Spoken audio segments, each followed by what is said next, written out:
Imagine hiccuping non-stop for 68 years. Charles Osborne holds the world record for the longest attack of hiccups, starting in 1922 and lasting until 1990. It all began when he was weighing a hog for slaughter, a simple task that somehow triggered this bizarre hiccup marathon. At its peak, Osborne hiccuped up to 40 times per minute, tapering off to 20 per minute over the decades.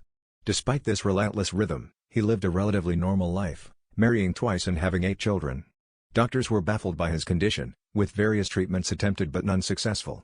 Incredibly, the hiccups mysteriously stopped 1 year before his death. This incredible endurance story not only highlights the mysteries of the human body but also speaks to the resilience of the human spirit in the face of unusual challenges.